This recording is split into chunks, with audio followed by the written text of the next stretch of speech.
everybody. It is Saturday. Chandra had some stuff to handle, and she will be back by the second sprint if she's the reason that you're here, not for me. uh, Let me jump over here. Trying to think of anything else. I've already got the prompt in the banners. I got my tea. I got to sleep in, but I also feel kind of rushed. It's like the adult balance is you want more sleep, but you also don't want to rush. And you don't rush by losing sleep and waking up early. It happens. I'm trying to think if there's anything else going on. Oh, let me move my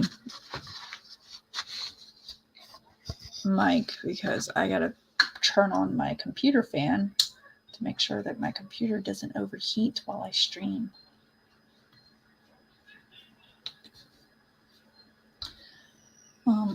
And I probably need to take my medicine like I've been meaning to all day, and not all day. God, it only started. There we go. Otherwise, I've learned take it when I remember it instead of going, oh, I'll get to it later.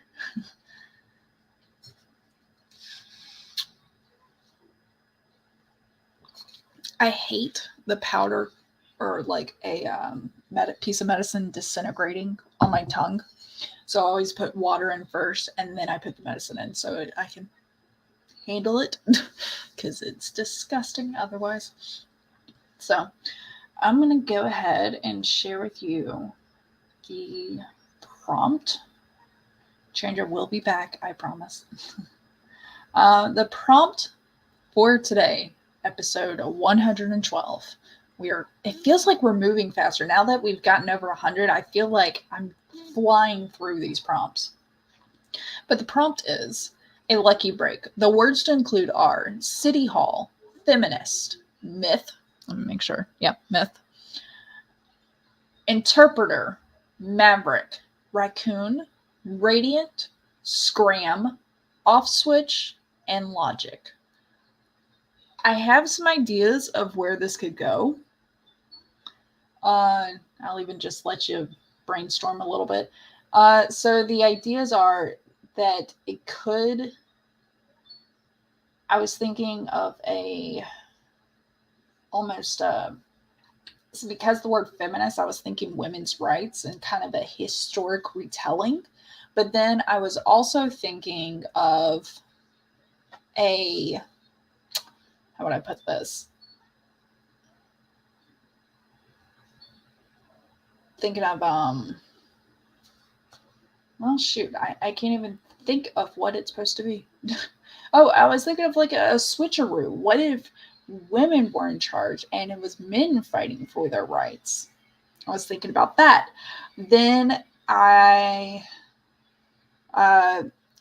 then there's other things it could be for a school, maybe fighting for rights. For some reason, rights is what keeps on coming through my mind.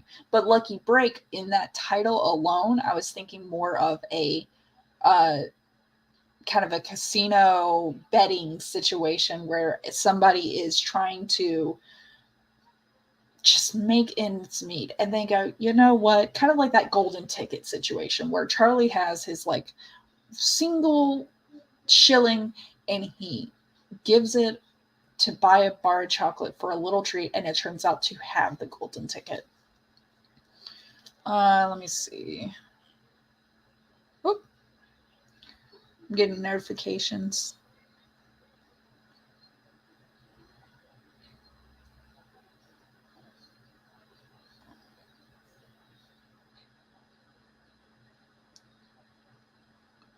All right. So nothing important. Okay.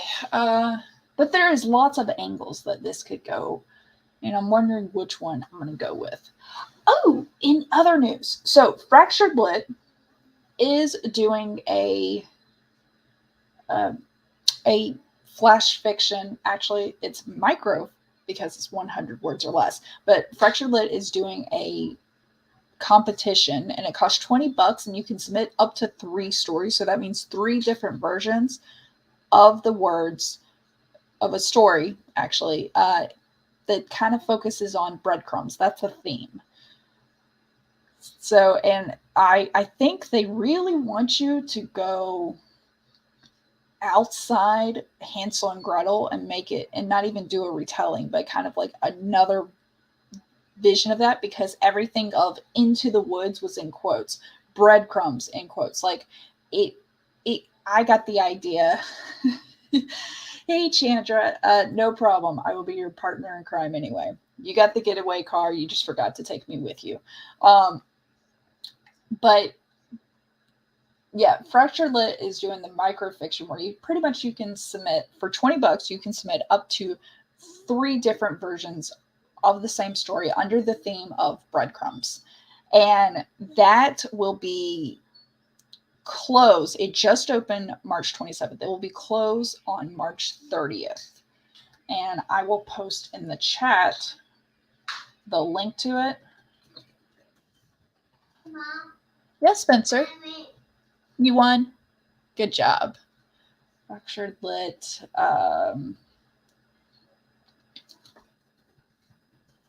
So that's the first section. And then they will have a second drawing of people for people to submit another microfiction.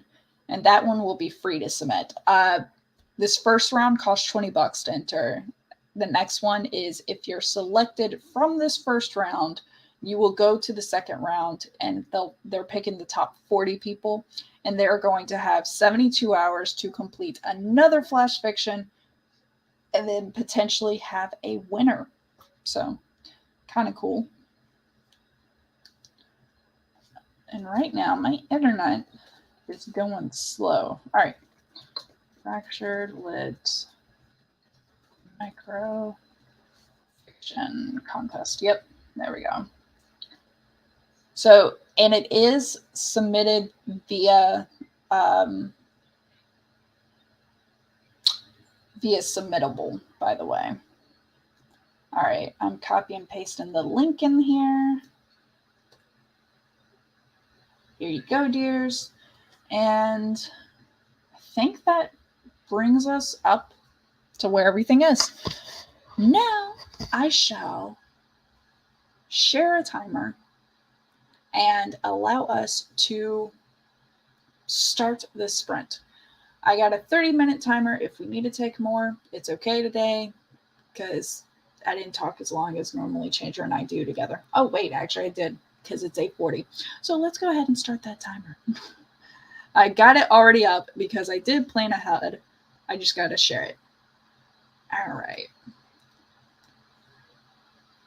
Oh, that's right. So,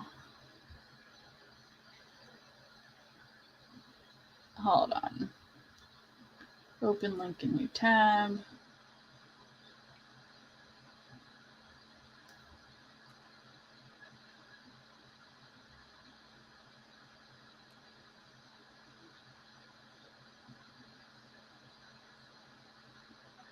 Sorry, I'm having to tell the system.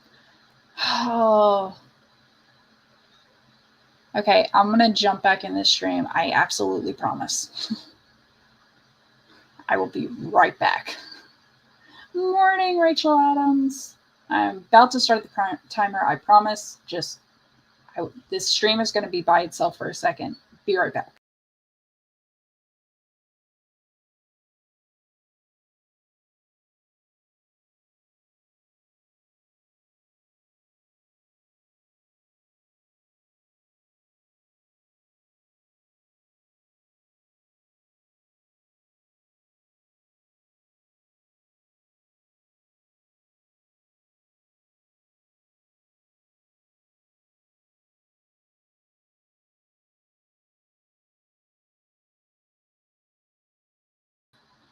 Promised I'd be back. Hopefully nothing crazy happened in that time. I just couldn't even share my screen until, of course, I've been meaning to do it for a while, but I couldn't share my screen until I got through that authorization for StreamYard. So back to sharing my screen. We got a window. Nope. Chrome tab. Oh, that's right. No, I gotta get the timer again because it closed out. Oh, killing me, Smalls.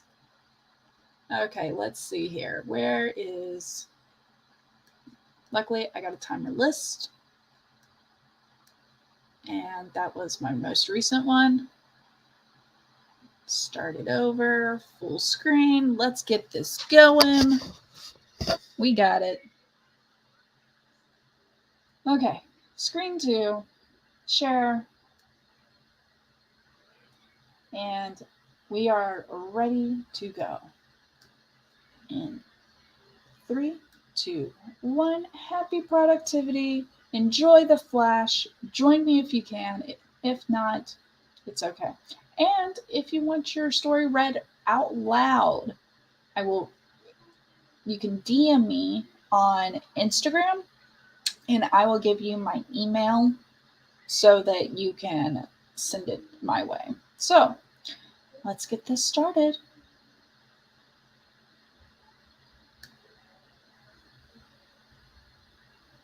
By the way, is the music playing? I mean, it's playing on my end. Hold on. Now I'm curious about that. Ooh, where's my mouse? There it is. Sorry. I really, really want the music to play. So if I gotta undo this thing, because I think I forgot. Okay, I swear we're gonna start. I'm more together than this. I just don't have my other hat. Chrome tab, no. Share tab audio. Okay. There we go. Now we got music. All right, there will be music playing in the background, but it's okay. I promise we'll be fun. All right, 3, 2, 1.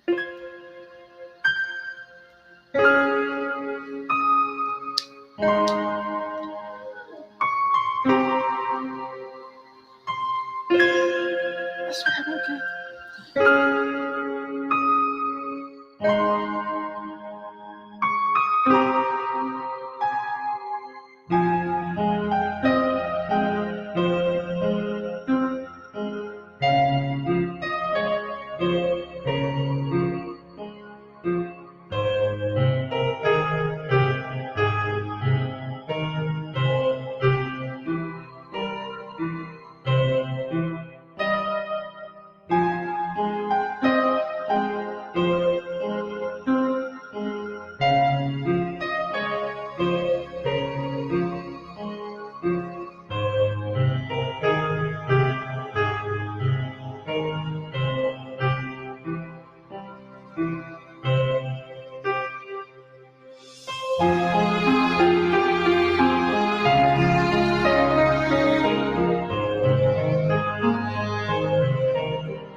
Okay. I just had to make sure that I got through that. Can I close? Oh, there we go. That's how I close that one out. Close. Okay. So, as per usual, because it's me, I have a few more sentences to write in here, but I do have all 10 words. And I'm really happy with where I went with this. I like it, and we're gonna see how this plays out. So,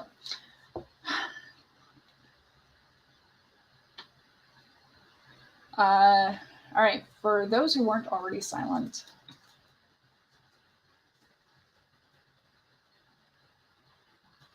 oh no, we'll just end it there. All right. All right.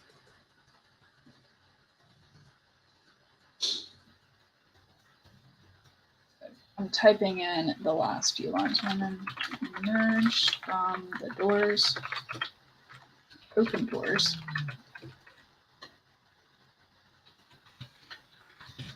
Paper.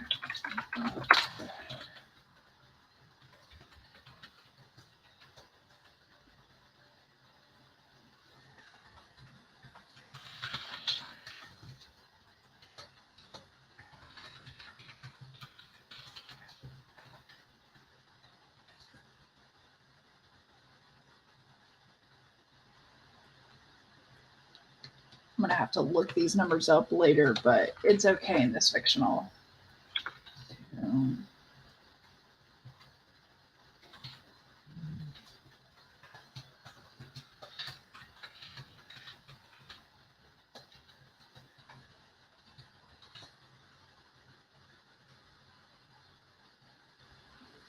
right, that's a comma there.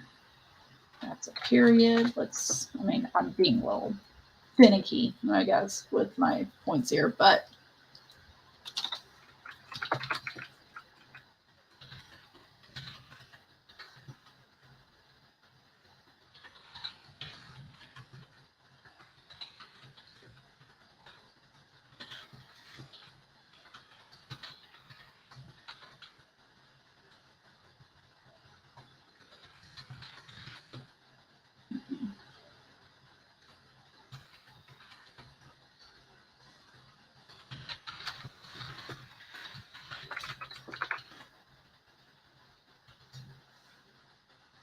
okay.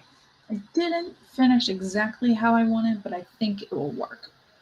So, let me move this over. So, I went the route of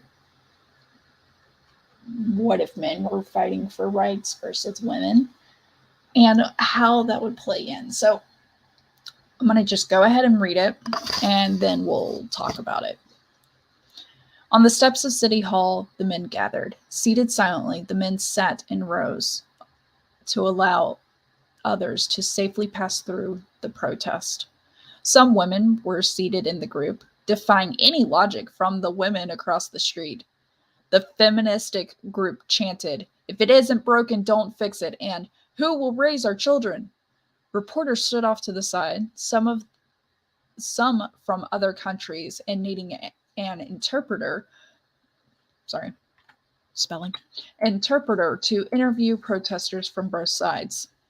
One man was being interviewed and could be heard saying, "We're not happy at home. We wish to work and get paid the same as our equally qualified female coworkers are.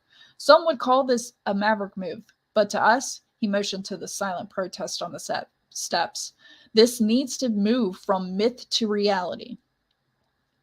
A woman was being interviewed a few feet away, much louder than the man. "We believe," she said, "that the man's place is at home with the children. Could you imagine the chaos that would ensue if no one was home to take care of the home, meals, and children? Also, men are angry creatures by nature, like a rabid raccoon. We do not need that in our workplace. And the pay reflects that." The female reporter tried multiple times to interject, but couldn't find a break or even a off switch to the interviewee. The crowd of feministic women began to step into the street. towards the men on the steps. Some of the picket signs just said, "Scram and leave." Their voices grew louder and angrier. No barriers were keeping them from crossing the street. No police was present to keep things peaceful. Some men on the lower steps began to glance at each other, their hands on their knees like runners at the starting line. The sun reflected off the dome of the Capitol onto the female protesters, halting some of them in their tracks as they squinted and held up their hands to block the radiant light. Some pickets lowered, and the sound died down just enough for the bang of the doors being flung open to be heard. The crowd hushed for those who weren't already silent. A young woman emerged from the doors, waving a paper above her head, shouting, "The bill passed, 270 to 155. The bill passed." The once silent group of men erupted in cheers, drowning out the angry shouts of the women behind them. So in this story, I really wanted to say something about a lucky break, and a lucky break is just the beginning. The hard work starts now, or something like that. Meaning that just because the bill was passed doesn't mean the men immediately were equal. And I really enjoyed this story because the situation of, well, what characteristics would women fight if the roles were switched? Would women fight for why men couldn't hold office, couldn't get equal pay, couldn't be in the workforce and such, and or even couldn't vote? But in this world, I guess they could already vote. I was trying to kind of mirror our own world, just inverse things a lot. And what I really liked about this is that it had me reflect on all the things that it has been said about women, of we're too emotional and shouldn't be in the workforce and such. But then, well, what's the flip side? What are the characteristics that people are trying to put to men? Anger. And what I loved about this story is that it's supposed to be anger that drives men, but yet the anger in the protest was the women. The men sat silently on the steps, and it was the women who were growing stronger and angrier and such. And that's what I really, really liked about that. Now, the things that I need to work on here. Hey, Mia. The things that I really need to work on here is that the part where I say, like, the bang of the doors being flung open to be heard, saying that it was quiet just enough for the bang of the doors being flung open to be heard. I realized, even though I imagined the doors being flung open were the ones at the top of the steps of City Hall, I didn't give that orientation. I just said the doors. And so I need to fix that. Another thing that I would like to fix is actually do some research on our own. When the women got the right to vote in 1919, or no, actually, I think, didn't we have Equal Pay Act? Find out what was the actual numbers for the Equal Pay Act and put that in here, but have the Pay Act.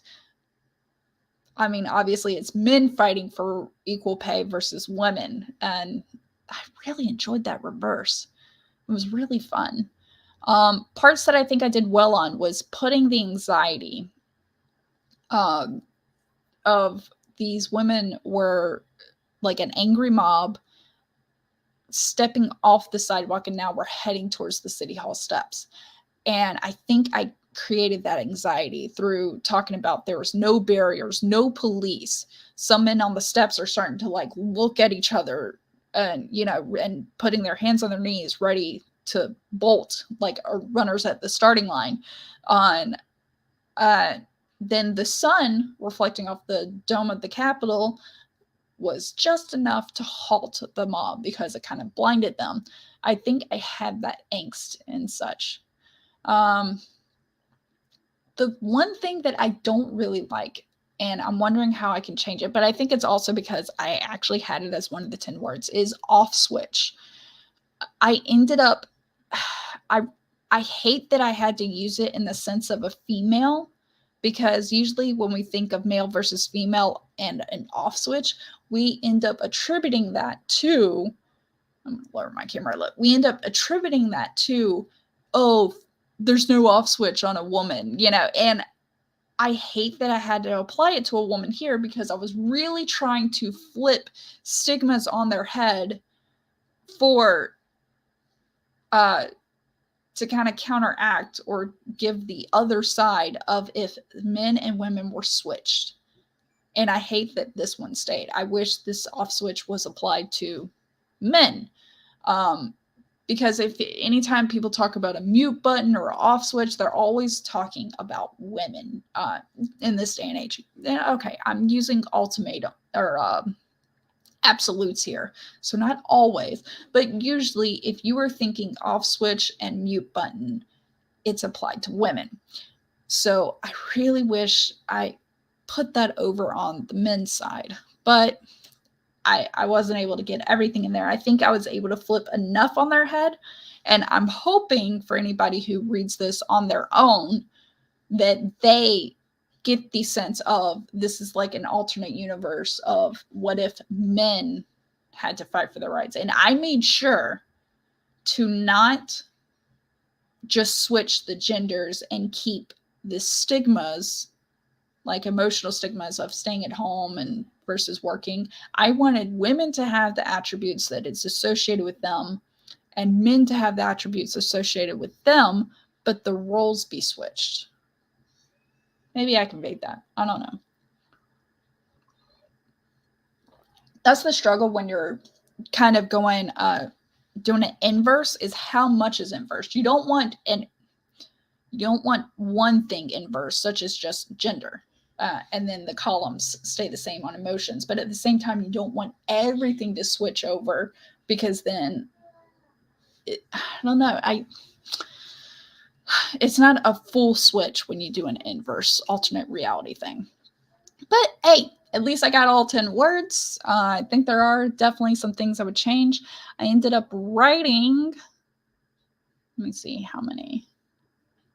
Ended up writing 412 words. So I'm happy with that, definitely. I'm going to go ahead and save this. Otherwise, I'll forget. Right. Let's see here. Episode 112, a lucky break. That's another thing. I really want to put in one of the guys, maybe the wife, because I talked about some women being in the group of men, but it wasn't many. And maybe one of the wife says, "Oh, this is great," or something, and hugs them.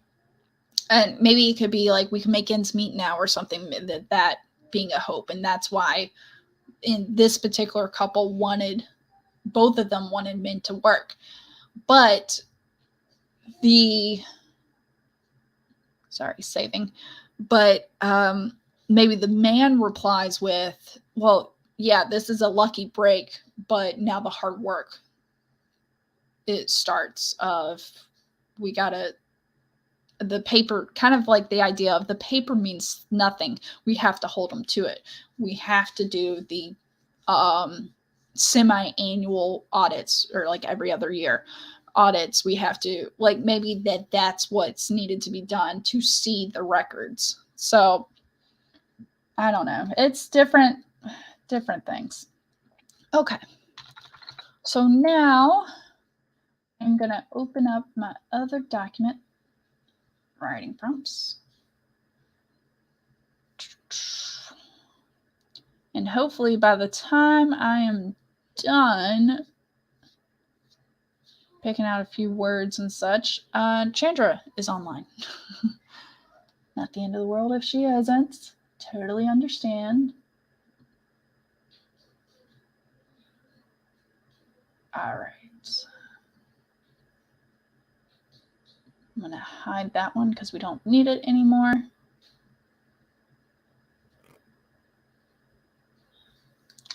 While I am opening this document and waiting for it to figure its life out, let me just say tomorrow I will be on Vixen of Fiction, Nia's channel, for scripting the book, where we take a book to film, book to show, adaptation, and we contrast and compare.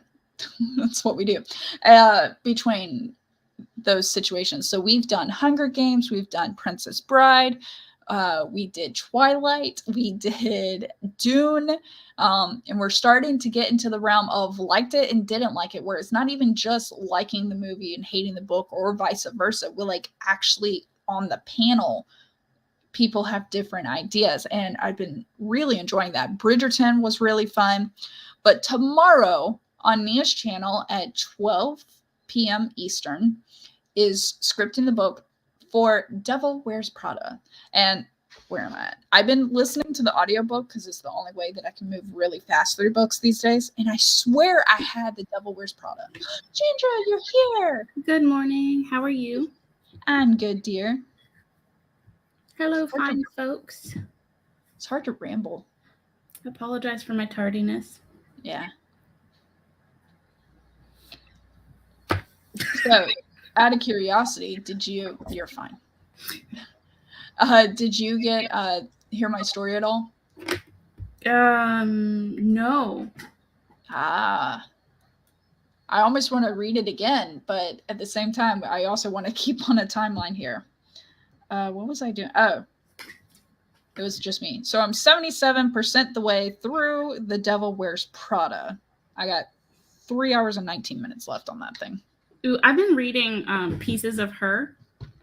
Ooh, yeah, and that's supposed to be a good show, or is it a movie? It's a show. So I've also been watching the show. I'm struggling to finish it. Like, it's just not that good, or... I hate the main character, but I've read pretty much everything else by Karen Slaughter. So there's got to be something there. Yeah, I'm just trying to figure out what it was, but the main character, what it is rather, but the main character is so annoying to me. In the book or in the show or both? Yes, both. The answer is yes. Oh, man. So, I've never read The Devil Wears Prada. I think it might be on my TBR. It is good and funny. Definitely has more scenarios than the movie did. Like, it takes the movie takes some past scenarios where it happened off page in the book and makes it like a current situation and such. For me though, I would really want, because the person, I want to look up the history or whatever, but I think the person that wrote The Devil Wears Prada was actually a secretary or assistant to the woman who led Vogue, and that's what inspired the book. And I'm like, oh my God, was she really like this? Whoa. But I've also had bosses that were like, let me put it this way. So this boss was leaving and gave me a list of emails of people he wanted to invite. And I typed the emails up. I gave them I typed the emails up to invite them, gave everything official. And then a few of those emails came back like, hey, not working or whatever. So then I tried on my own to find out where these people worked. So that I could get the proper email, made a few phone calls, and there was still, after that, it was still like 2 more that I couldn't find. So finally I went back to this boss and I was like, hey, I couldn't find these 2 emails. And he looked at me and went, well, you're going to be a leader one day. I gave you a task. I expect you to complete it. I'm like, got it, sir. Turned around and walked out of the office. Those people didn't get invited. I was like, no. Because I'd already tried everything on my end, but his demeanor was very much like Miranda Priestley. That just whole, I gave you a task, I expect you to complete. I'm like, you gave me nothing. Yeah. I feel like the other option would be to like invite 2 random people who have the same name. If I could find them, that would have been a great idea. What's up? So I did find, I saw this and I absolutely loved it. I saw a meme that said that KFC follows Hold on, I'm gonna read it. Oh, no. It's the Spice Girls and 5 guys named Herb. Oh, no, 6 guys named Herb. Yes. Yes. And I was like, I saw the meme and I was like, this is a lie. It's a lie. And then I went and did my own research. No, it's true. It is true. The guy, like, the thing is like, okay, how was that set up? Was it? It was an outside marketing firm. No. I meant, like, did everybody know it was there was like a contest, or was it I wonder who's going to notice this and then just DM us? Yeah. That's the thing. He tweeted it. The guy, he didn't even DM them. He tweeted it as like speculation, and they reached out to him to confirm, and it just so happened that his tweet went viral. But they were watching for it. They were waiting. Yeah, it was a marketing ploy. But they were just like letting the internet organically manage this thing, and then it ended up working. Now it's been memed, and it's like, I mean, nailed it. That's great. What do you need? Yes, I will play Legos after I'm done streaming. Okay. I'll press it. What? I'll press it. No, I'm not done right now. He was like, okay, I press it, meaning he wants to like hang up and stuff because he'll do that on the phone and everything. And I'm like, I'm not done. No. That's so funny. Okay. So I do have the writing spreadsheet up. Nia says, I hope never to have a nightmare boss like that. I had a boss that it ended up being a whole thing. It was all very petty. But the same boss wore contact lenses. Turns out he never changed his contact lenses himself. Whenever he would get a new pack, a new lens, he would go in and the tech would put in his new contact lenses for him. And then he couldn't touch his eyeball. Like it creeped him out or something? Yeah, he like could not do it. So this manager literally was standing in the back of the restaurant screaming at me. Comes up to me on a different day and it's just super casual. You wear contact lenses, right?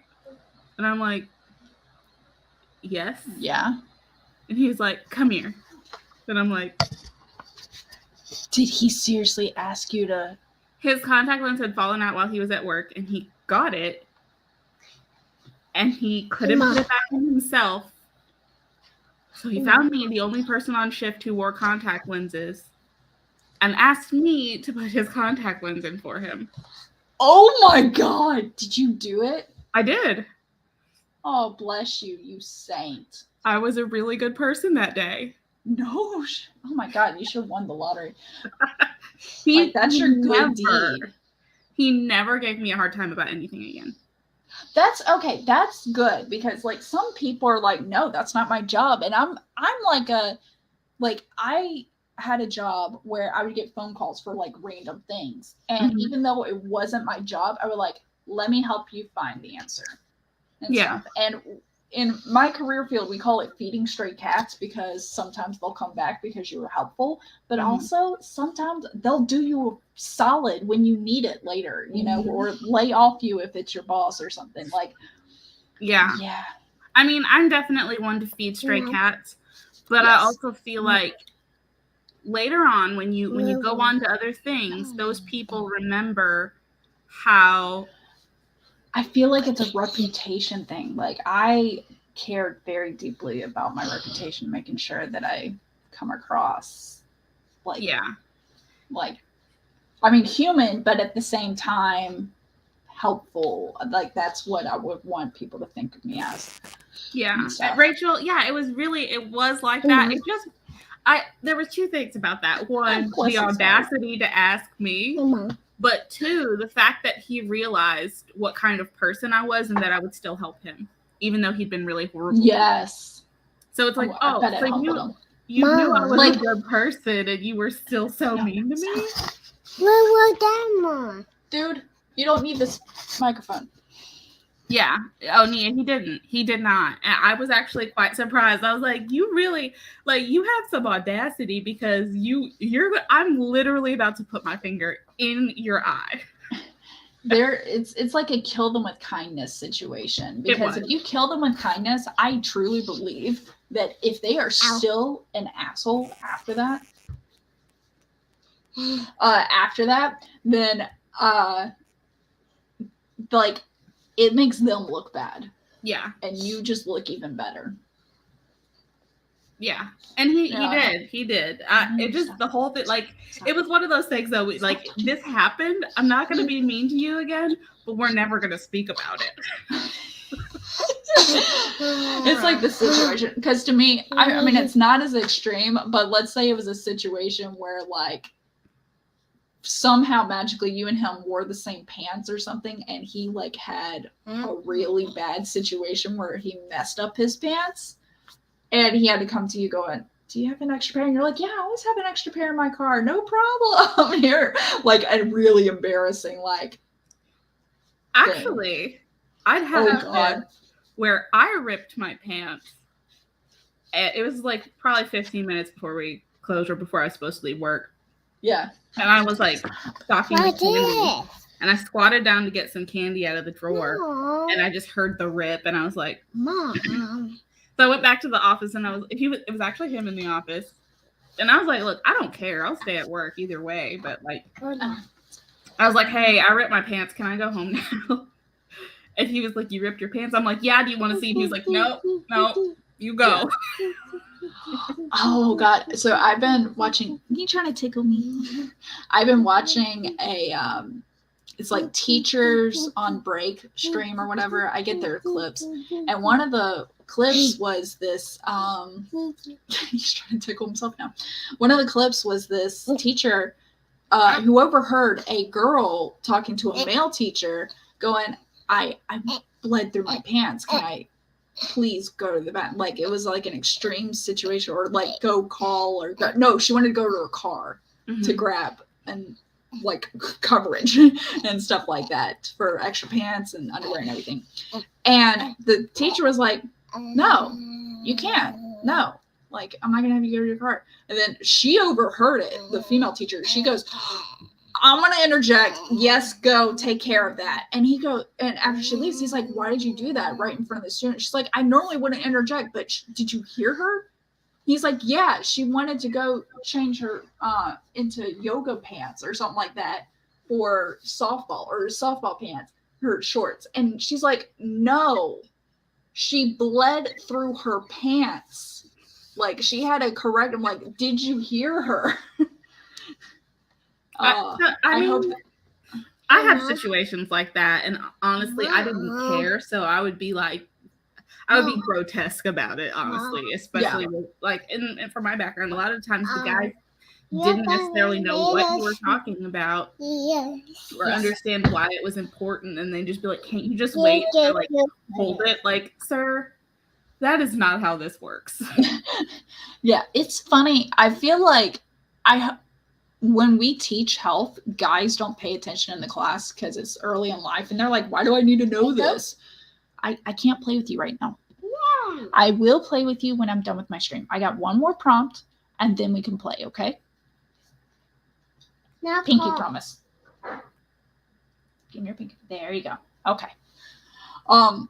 But like, they don't pay attention. Okay.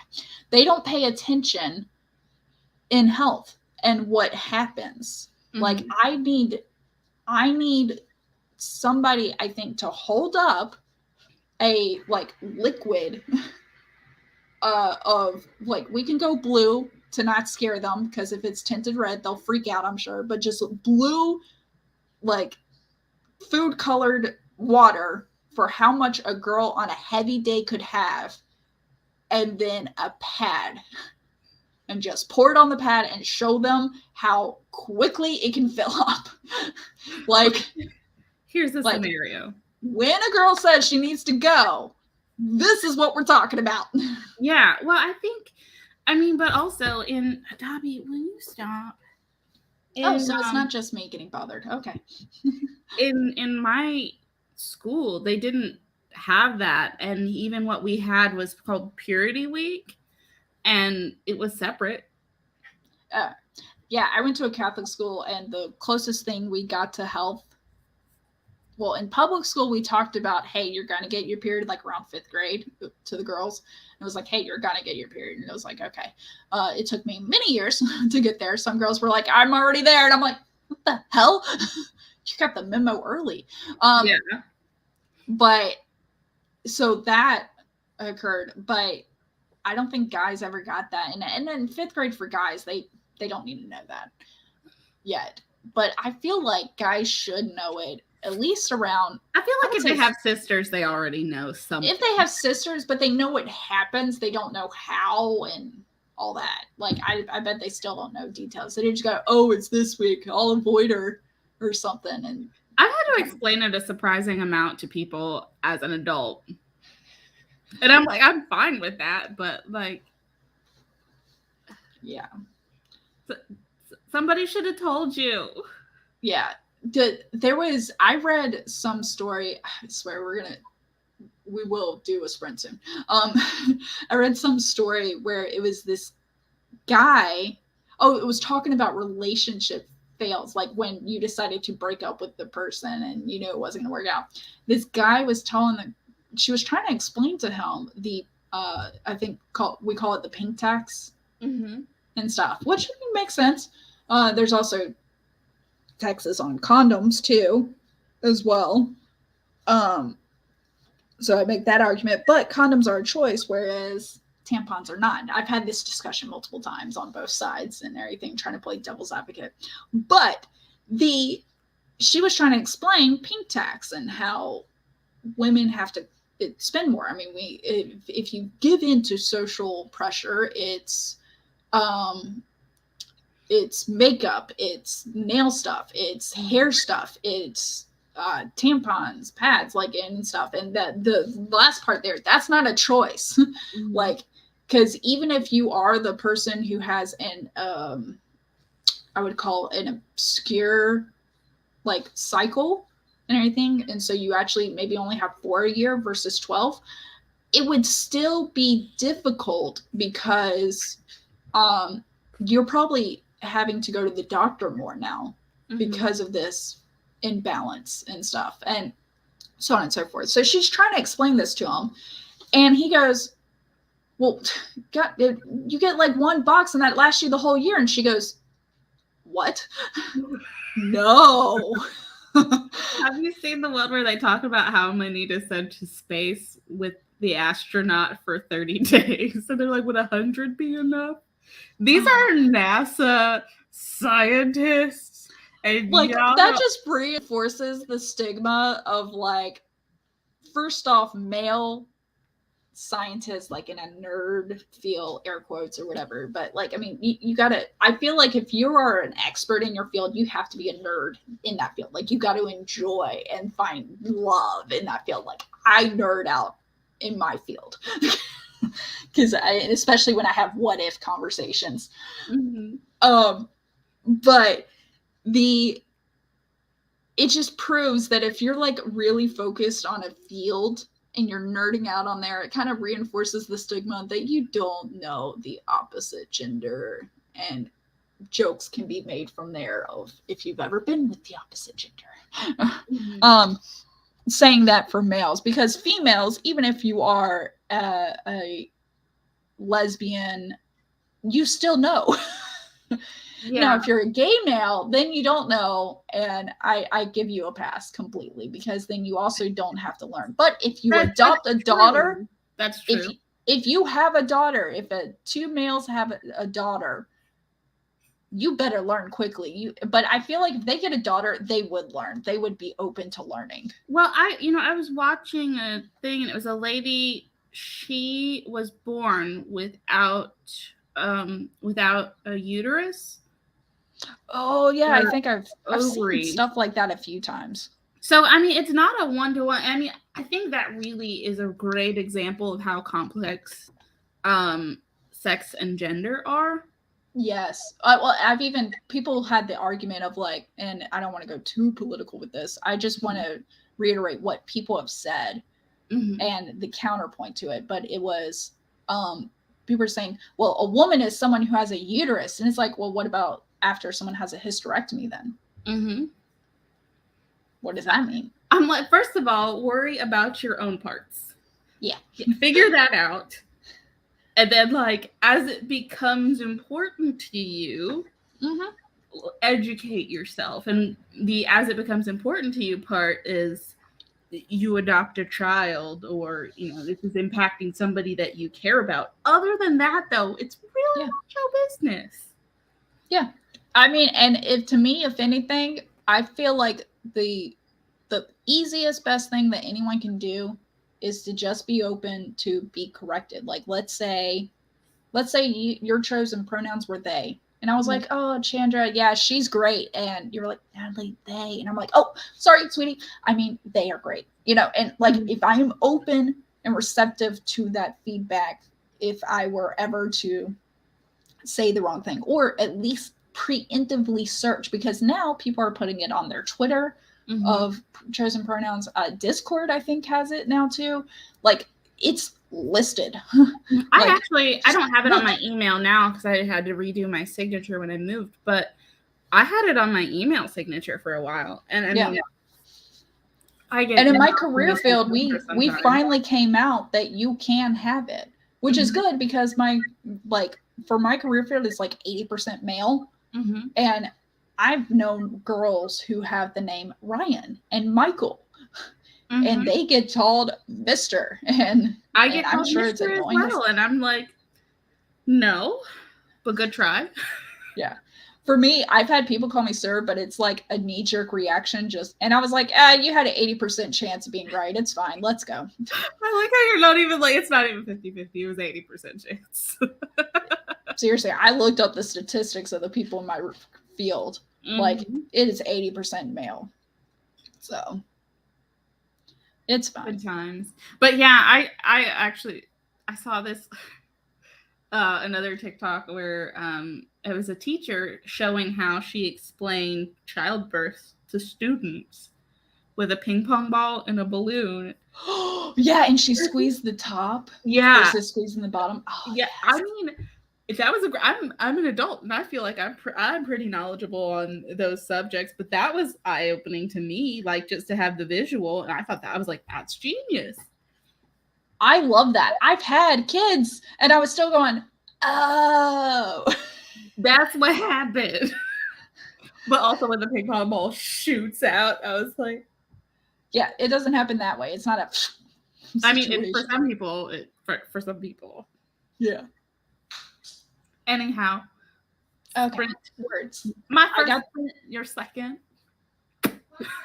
Who, what, huh? My first sprint, your second. Yeah. You're in charge of the timer this time, even though I finally messed with Chrome, and I have it connected, so now I can share my screen if I ever want to. Yes, Spencer, what do you need?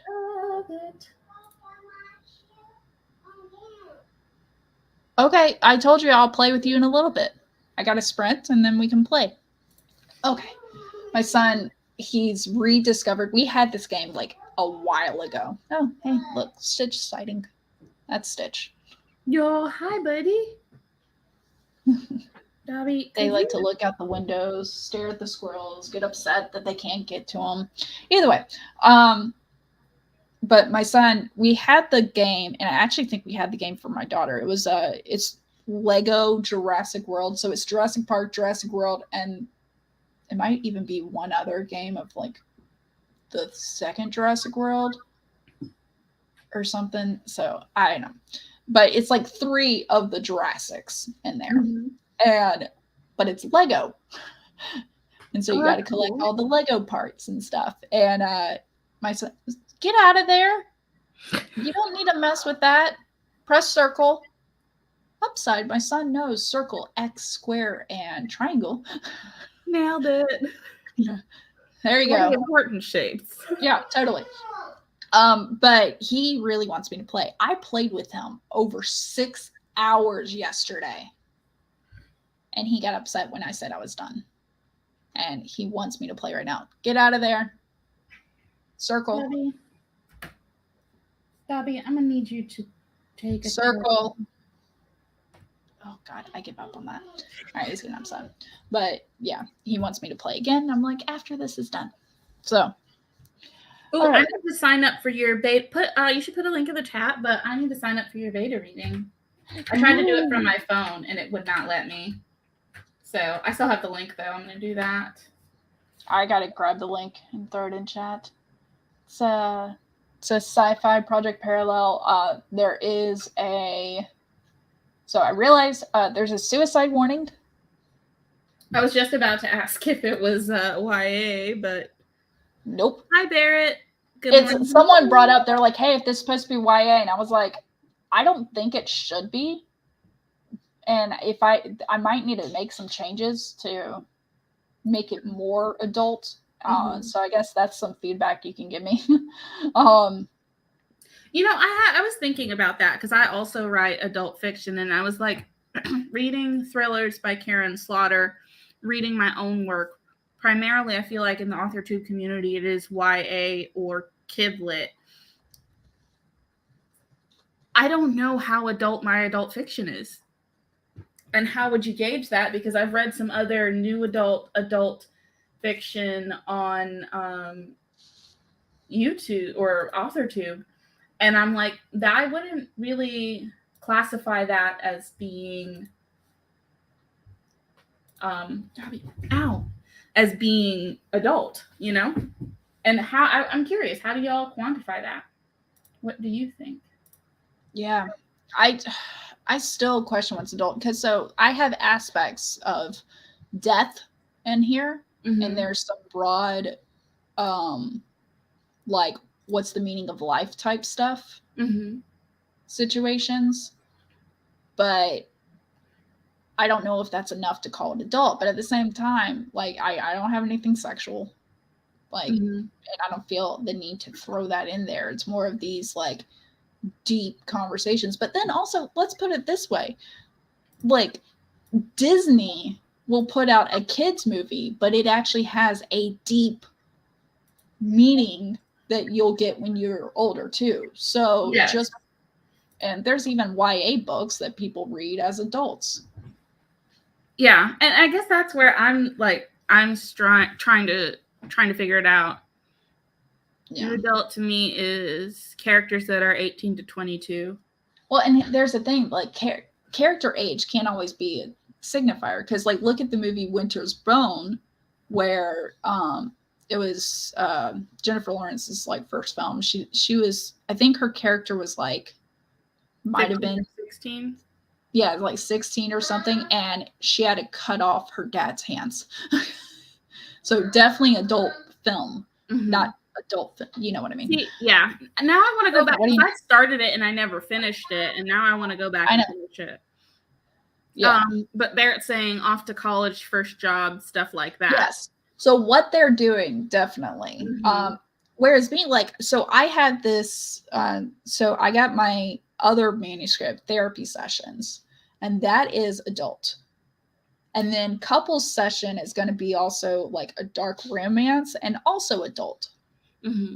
Then the third book in the series, Grief Sessions, so it's like a session series, I think is what I'm end up going with. Grief Sessions, it's more of a coming of age, but coming of age for a like senior. And that one's going to be really interesting to write, because I'm going to be writing from a male perspective who is past retirement, and his wife, and he's learning how to live without his wife by his side. So you can have coming of age, but later in life. Barrett says, I'm secretly hoping Chandra will bring the dark stories to Kidlit. Like a Coraline, and I actually just read Coraline. Actually, Barrett, I want to thank you because you have inspired me to read more Kidlit, which I have been doing. And we were talking about this the other day about Diary of a Wimpy Kid. Actually, I think it was last Saturday, wasn't it? Sounds about right. And how we were like, this is not a book that kids should be reading independently without some like feedback on it. What? So Coraline is such a good story. But yeah, thank you, Barrett, because I've been exploring more.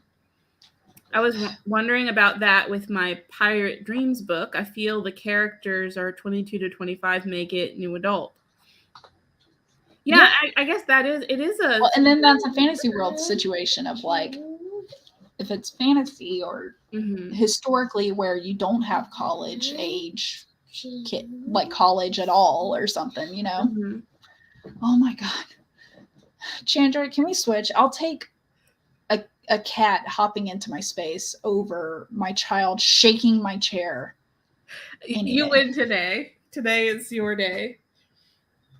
Although I have to say, the other day I did not know, and Dobby really stresses me out with this, but he was laying under my chair and I didn't know, and I rolled and he like bolted, and there's some tufts of fur under my desk. And I'm like, how close did I come to really hurting him? But I can't get him to stop laying under my chair. It's amazing, like, because cats, you pet them and you don't really get a lot of hair, but if two cats get in cuteness overload, okay, sure. But if you get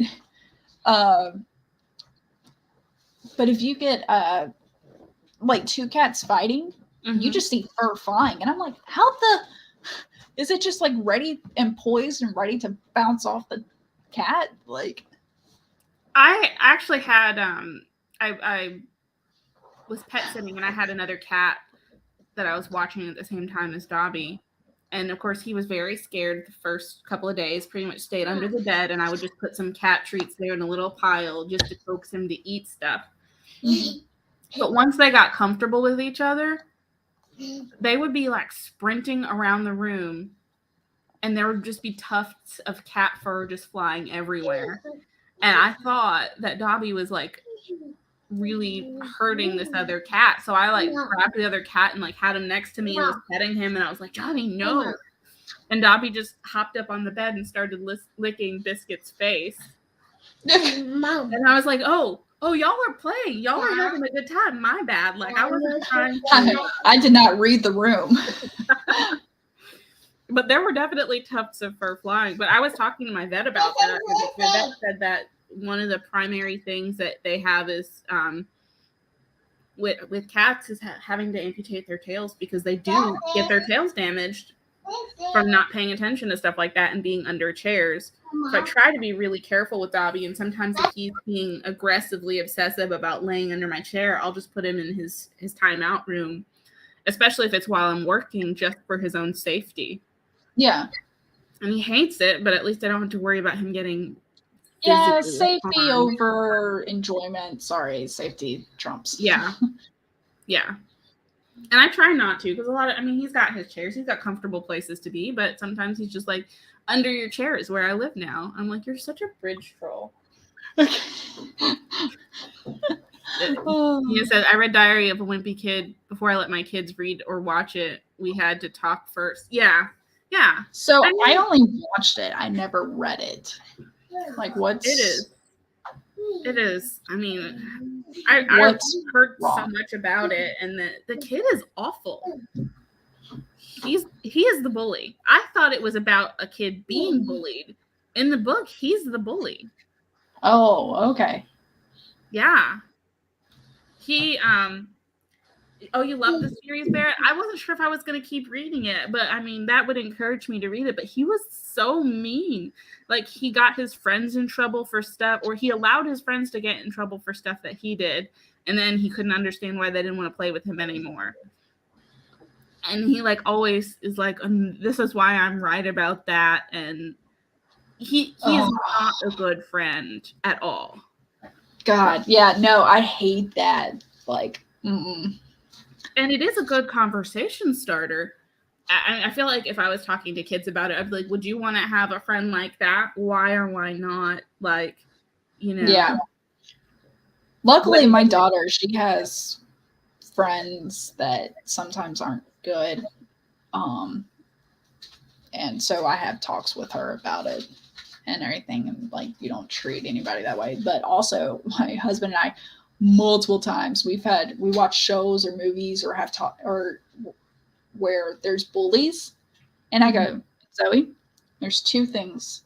Yeah, you got to understand. One, always be honest with us because it will be worse if you're not. Mm-hmm. I will increase the punishment just because you lied. And I was like, and I told her, I was like, and if you tell the truth, I will let you know. Thank you for telling the truth. This is what would have happened if you didn't, so that she understands that how much the truth is worth it. I was like, you gotta tell me. Mm-hmm. The other thing was, what was it? Oh, is bullies. I was like,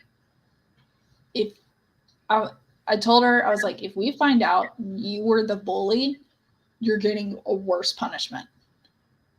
I don't care if you were the bully and then this kid punched you in the face. You were the bully. Like, absolutely not. And so she understands. Now, I'm not going to be that parent because Zendaya had a story of where there was this kid being bullied and Zendaya didn't speak up.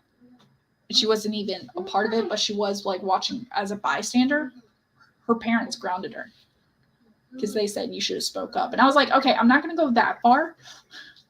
Well, especially if a kid has like social anxiety or other stuff going on. It's like, I understand not wanting to get the wrath of the bully turned on you or draw attention to yourself in those circumstances. We definitely need to have a conversation about it, but I'm not going to punish you for not standing up for someone else. But we're definitely going to have to be like, real world situations. Here are some examples of where this happened and nobody said anything, and that was not good.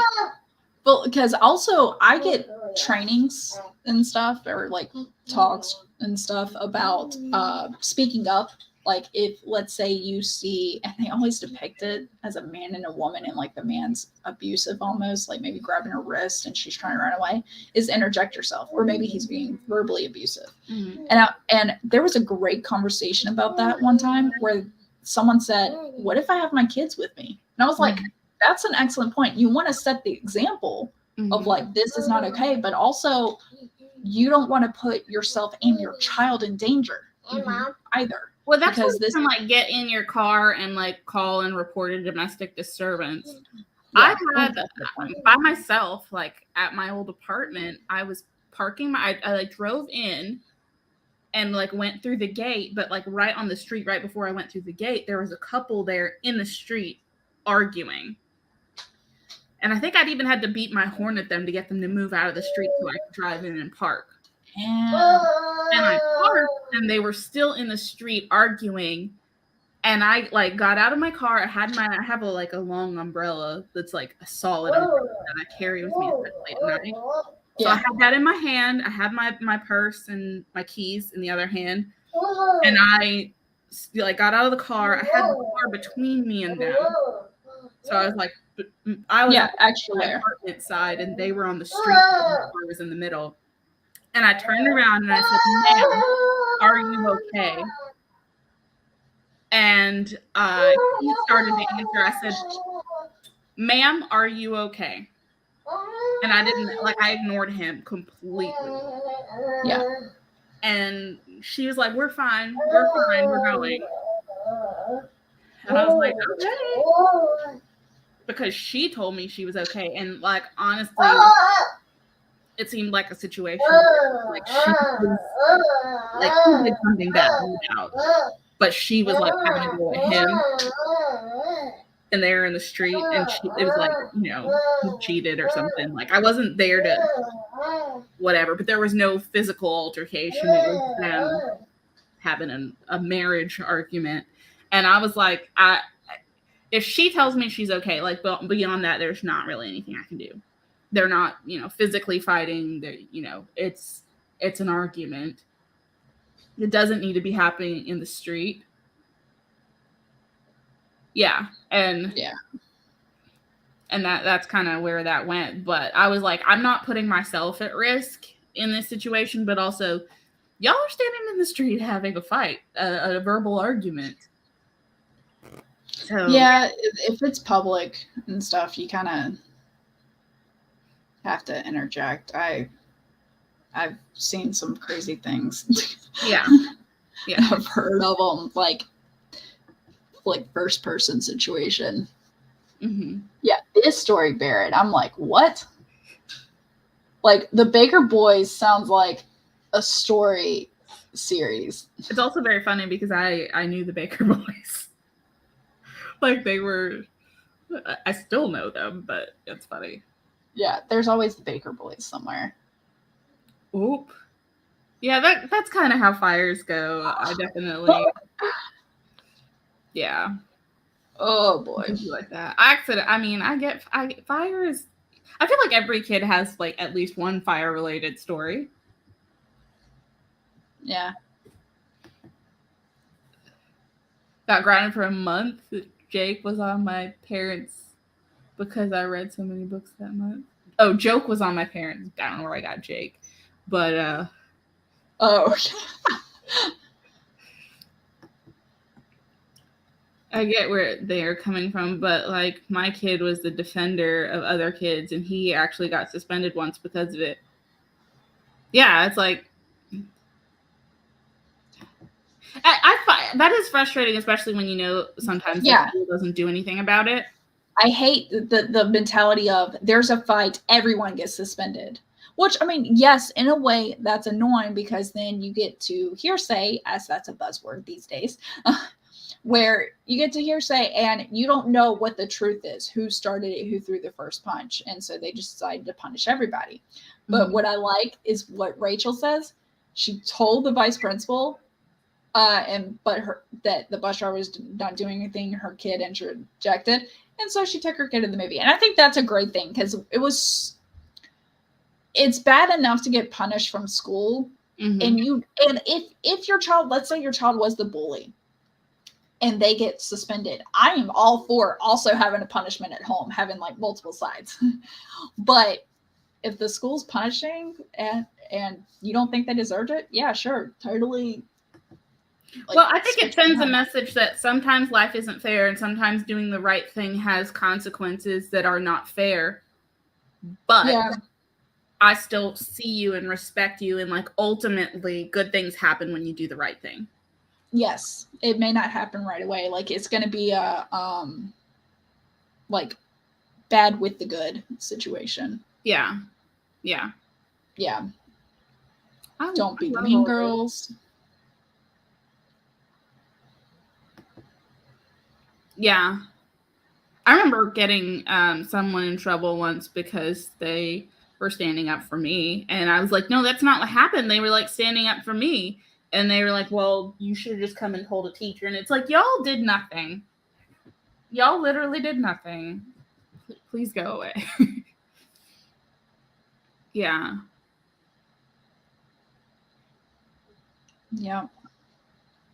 See, and stuff like that shouldn't happen, but it does. But I mean, also now I don't play like that. I take out my phone and I will record something before I physically intervene. Or like if I see someone's intervening and I'm like, ooh, this could end badly. Like I'd rather have some kind of proof, some kind of evidence of like, hey, this person was an innocent bystander who was trying to help de-escalate the situation and things. I swear, and you don't have to take my word for it because I have proof. All the dash cam videos I've seen, I'm like, maybe I should get a dash cam. Yes. Oh, especially when you see the ones where some random person threw themselves out in front of like a car or like brake checked someone in the traffic light intersection because they were trying to get insurance money, and there just happens to be another vehicle there with their dash cam. Oh, puppies. Lilo and Stitch. Stitch is looking out. Lilo's looking at me because she thinks I'll pet her. They're so cute. But yeah, I mean, there's so many Good Samaritan stories where the person with the dash cam sees that someone else was getting played and pulls over and's like, I'm going to just go ahead and give this to the police. Oh man, if I want to cry, I will watch Faith in Humanity Restored videos. Yeah. So. Ooh, we should get into the next. So because we're kind of starting a little bit later and I want to make sure we're done on time, here's an idea. Instead of doing the words and stuff, because that would take some time and we wouldn't have much workshop.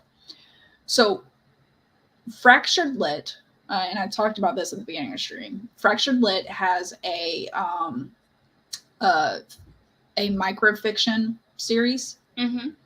and where you can submit up to 3 stories for $20 to, and it started yesterday, and you got to turn it in by Monday, the 30th. And I think I put the link in chat earlier, where you can submit the stories, $20, and then in later, like in June, I think, they'll have chosen 40 of those people who submitted, choose 40 of them, and they'll get another prompt. And it's just a prompt, a theme.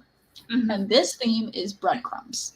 So we're going a little different with our flash. It's still flash fiction, technically micro, but we can start brainstorming 100 words. So there's the challenge. 100-word micro fictions that cover breadcrumbs. And I will tell you, based off the email I got, and actually I can read it so that way everyone's on the same page. You submit through Submittable, by the way. So you write micro stories, 100 words or fewer for each story, and make sure it utilizes the specific prompt breadcrumbs.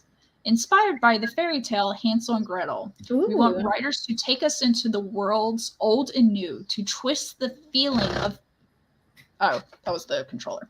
Okay, I was like, what the hell? To twist the feeling... Where was that?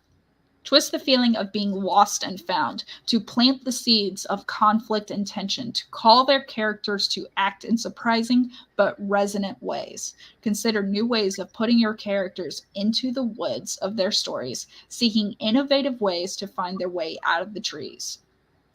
I like it. So is that going to be our prompt, and we just write 3 flash fictions or 3 micro fictions for this prompt? Yeah, and we can try to write 3 in this time, but really, as long as we get 1 by the end of this, we can try to workshop it. And then, like, I plan on my own to have all these done at some point. I love it. I will participate. Yeah. So here's if anybody else is interested, so you send us your stories. Each submission into the challenge of 3 stories or less has a $20 reading fee for the whole challenge. Make sure to put the stories into a single document, double space your submission, and use Times New Roman 12-point font in English only, please. Every story will be considered for publication in our regular issue as well. At the end of June, round 2 begins. We'll announce 40 finalists, and we'll give them a new unique prompt and a new 72-hour window to submit 3 more 100-word stories. In July, we'll announce the resulting winners of the stories, $500 to the winner, and with the best 100-word story, $100 to 2 runner-ups, and all 3 winners will have their selected stories published in Fractured Lit. So the due date is midnight, Monday, May 30th. I'm assuming that's Eastern. Let's do it. So love it. Yep. Breadcrumbs into the woods, creativity, all the things. So now I got to open a new document. Got mine. Because I don't want to throw it in on this one. But I figured that would help save us time and let us get started. I love that plan. All right. So, and the challenge is microfiction. And I'll create a banner in this time too. So microfiction being 100 words or less with the theme of breadcrumbs. Mom. And Mom.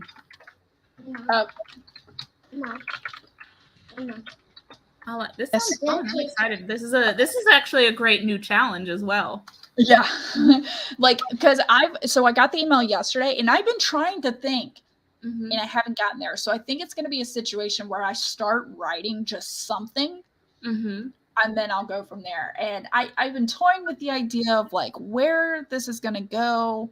Like I do want breadcrumbs, like not literal sense walking in the woods. I don't want it to be a Hansel and Gretel retelling, but I'm like, is this someone clearing out their parents' house? Is this someone,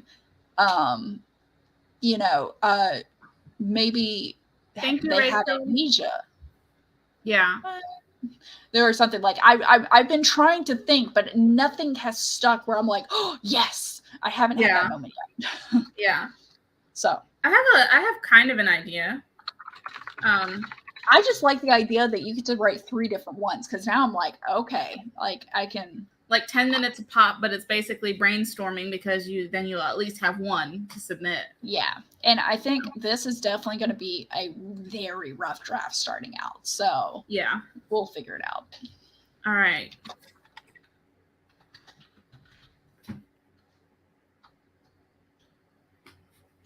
I'm also going to need to take a bio break and get some water. Yeah, that's fine, dear. I can never spell the word separate. I try to put 2 E's at the end, at the beginning, S-E-P-E, when it's supposed to be S-E-P-A. Oh, I did the same thing. I was like, what do you mean? And I was like, don't try to spell it. You're going to mess it up. Under the theme, breadcrumbs. All right. So that's what we're doing. 3 separate microfictions, 100 words or less, under the theme breadcrumbs. All right. And we are ready? Yeah. In 3, 2, and 1.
So I'm a beachside hotel. As you can see, I'm pretty relaxed. Time. Mom. I saw that it ended, and then I was like, wait. Oh my gosh. I just saw Barrett's comments about it's a hard knocks life for us. Which, by the way, I like the rap version too. Just saying. I thought that was kind of a cool cover. So I only got 2 stories. I can't hear you, dear. Hi, Maggie. Hey, Mama Maggie. So I only got 2 stories, and the one I love is only like 80 words, and I need to figure out where, if I can add more, where. So I have 10 minutes before work. Yep. But do you want to maybe do each of our favorite stories out of the just ones one we each. have? And then You just read it, and instead of switching, just read out your story right now, and then I'll read out mine. We'll do it quick. I'm actually going to read the one that I had the hardest time with. Go for it. Okay. Tiny fingers clasped just a little too tightly, holding the brown disc speckled with black. Ill-gotten gains, some might say. A broken cookie jar with breadcrumb trail to match led across the hardwood kitchen floor, then across the carpet to the bedroom closet where asleep the cookie crumb face and chocolate-stained hands reside. The thief, swept away in loving arms, is discovered, washed, and tucked into bed. Crumbs dusted up, order restored. This time, the prodigal will not be punished, but sleeps off their worries to wake, all this a bright little dream. Man, I really need to read it. It's hard to listen. I shared it with you. You did? Okay. Yeah. So what you can do though is go back and reread it after and leave me your feedback if you like. Yep, we'll do and that way I that. can give you feedback on yours. All right, then I will read mine. This one I like, but it's only like 80 words. Mm-hmm. And once I'm done reading, I'm going to post the final line in the chat because it's one of those spelling things. So it's called Scavenger Hunt. In the newspaper, he had circled letters to spell out willow tree. At the willow tree was an envelope on a string. Inside was a card with a picture of Yorkshire Stadium with a game ticket. York was misspelled to have a U before the R. Charlie was already seated in section M, the airy seats, when I arrived, with me written on his shirt, me with a question mark. I sat puzzled, but when he pointed to the giant screen, each answer of my puzzle formed a sentence. Will you marry me? And then that's how I spelled it, with the M-airy. Oh, that's cute. Yeah. So that was my cutesy one, and I felt all happy about it, but I also don't have a lot of emotions with the characters. So we'll figure that out. But I'll add this one to the spreadsheet, and I'll probably even add my other ones. So I will say, Fractured Lit, you can have more than one author, but I know Chandra and I, this is just us being beta readers for each other and everything. But I plan to enter, and I still got to come up with a third one. So since we have a few minutes, do you mind if I read one more? Go for it. Okay. This one, I really, it's dark, but I really like it. I smell the tiny crumbs. Bread. I've had it before. Tasty. I'm jonesing for a snack. I shouldn't, but I've been warned before. But I'm so hungry. Sorry, I shouldn't. I've been warned before, but I'm so hungry. Tonight, I think I will disregard the warning. No one sees me go. I don't want them to stop me or follow. I want the tasty treat to myself. I go alone. There's more. I follow it to the logical conclusion, a larger lump. I don't think about the location till it's too late. I'm pinned by a metal arm. The pain comes slowly, and the bread is just out of reach. A mouse. Aww. That's why my husband and I, we got mice, and we have a humane trap where we can release them. We can't do it. We just can't kill them. They're too cute. They we keep on we keep on catching them, and I'm told my husband, I was like, we need to get like a little aquarium and with the mesh on top so we can make sure we're not catching the same one over and over. Right. Even though we go in the back of the woods to release it, I was like, we gotta make sure. This is a really weird chore to give a kid, but that was one of my chores one time when I had to check the traps and empty them. Oh, When I was a kid, I was like, it didn't bother me, but now I'm kind of like. Yeah. I'm gonna read Mom and Maggie's real quick, and then we'll. Our links are down below, so yes. There's the outro. Getting a wipe, Quinn scowled at a cup ring on the counter, and the film in the sink where she dumped his coffee. She made it wrong again and left in a huff. He liked it simple, not sloshed together. 1/2 teaspoon on each, cream, sugar, vanilla. When he threw it away, he noted a rumpled paper underneath the wet coffee grounds. The blue ink lines were swollen into indecipherable ombre, except just one word. What? Jahatsu? Anne. The 3-bedroom apartment was silent. Glancing at her studio door and the dark line under it, he thought, at least she turned off the light. What? I'm not familiar with that word. Yeah, I'm not either. I'm gonna have to do some. Nia said, I knew it, Chandra. Can you spell that word out for me? It is spelled JOHATSU.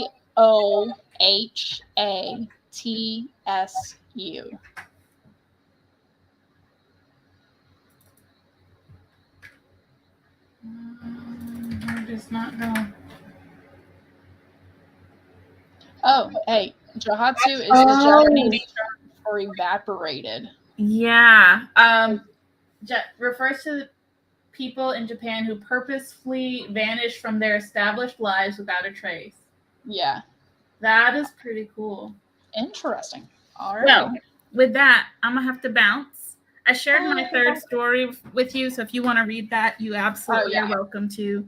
Yeah, I'm going to jump in the email, and then once I write my third one, I'll send you all 3 of mine, and we can workshop. But it is due by the 30th, so hopefully we can both workshop today. Yep, that sounds good. Midnight on the 30th. Midnight on the 30th. Yep. All right, bye everybody.